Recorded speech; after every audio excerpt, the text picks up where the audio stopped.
Hallelujah. स्वागत है आप सबका मेरी भविष्यवाणियों की पुस्तक में। तो आइए हम आज के पवित्र वचन को पढ़ेंगे, जो कि परमेश्वर के दास प्रेरित अंकुर यूसुफ नरूला जी के द्वारा लिखा गया है। मसीह में उत्तम मिलना। जैसा कि मत्ती की पुस्तक अध्याय 1 उसकी 20 और 21 आयत में लिखा, जब वह इन बातों की सोच ही में था तो प्रभु का स्वर्गदूत उसे स्वप्न में दिखाई देकर कहने लगा, हे यूसुफ, दाऊद की संतान, तू अपनी पत्नी मरियम को अपने यहाँ ले आने से मत डर, क्योंकि जो उसके गर्भ में है वह पवित्र आत्मा की ओर से है। वह पुत्र जनेगी और तू उसका नाम यीशु रखना, क्योंकि वह अपने लोगों का उनके पापों से उद्धार करेगा। मेरे प्रियो, प्रभु यीशु मसीह के जन्मदिन की आप सभी को हार्दिक बधाई हो।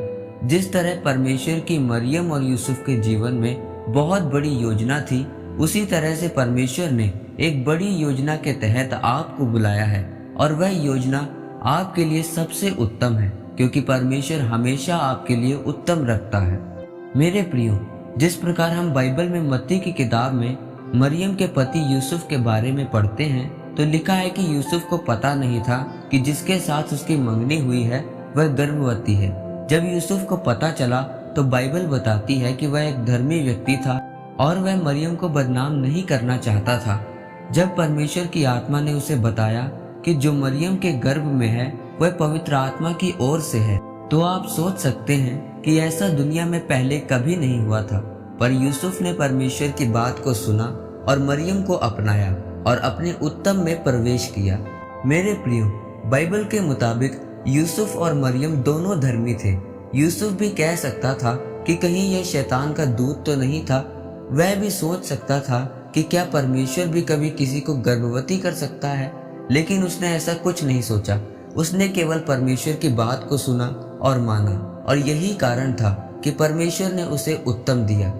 मेरे प्रियो, कितनी बड़ी और गर्व की बात थी कि वह दोनों प्रभु यीशु मसीह के शारीरिक माता पिता थे। यह उनके लिए उत्तम था कि परमेश्वर ने उनके लिए रखा था कि सारे जगत का उद्धार करने वाला बच्चा मरियम के द्वारा उत्पन्न होगा। वह खुद भी नहीं जानते थे कि परमेश्वर ने उनके लिए इतना उत्तम रखा हुआ है।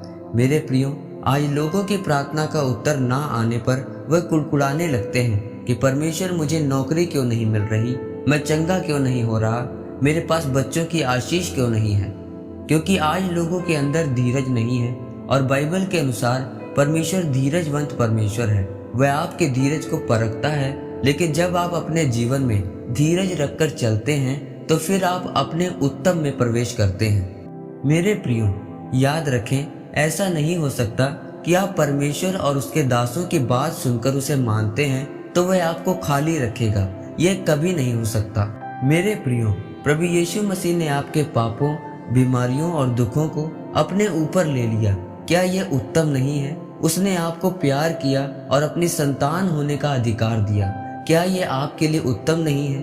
वह आपके लिए हमेशा उत्तम रखता है, लेकिन आप ही देख नहीं पाते। इसलिए मेरे प्रियो, अगर आप भी चाहते हैं कि परमेश्वर अपनी योजना को आपके जीवन में पूरी करे और यूसुफ और मरियम की तरह आपको भी उत्तम दे, तो परमेश्वर और उसके वचन के अनुसार चलें। चाहे आप कितने भी दुखों और नकारात्मक परिस्थितियों से होकर क्यों न गुजरें, फिर भी अपने धैर्य को न खोएं। जब आप ऐसा करेंगे तो परमेश्वर आपको यूसुफ और मरियम की तरह, जिस तरह उन्हें प्रभु यीशु मसीह के रूप में उत्तम आशीष दी, वह आपको भी उत्तम आशीष देगा। और जिस तरह प्रभु यीशु मसीह के जन्म के द्वारा इस पूरे संसार में उद्धार आया, उसी तरह से इस क्रिसमस पर प्रभु यीशु मसीह को संपूर्ण रीति से अपने जीवन में अपनाने के द्वारा आपके जीवन में भी उद्धार आएगा और आप उत्तम आशीष को ग्रहण कर सकेंगे और ऊंचे किए जाएंगे। आमीन।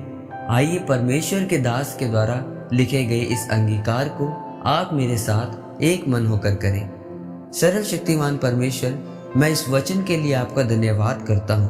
पिता, मैं अंगीकार करता हूँ कि चाहे मेरी प्रार्थना का उत्तर आए या ना आए, मैं आपके वचन पर खड़ा रहूंगा और अपने उत्तम में प्रवेश करूंगा। प्रभु यीशु मसीह के नाम में, आमीन। परमेश्वर आप सबको आज के वचन के ऊपर मनन करने के द्वारा आशीषित करें। आमीन।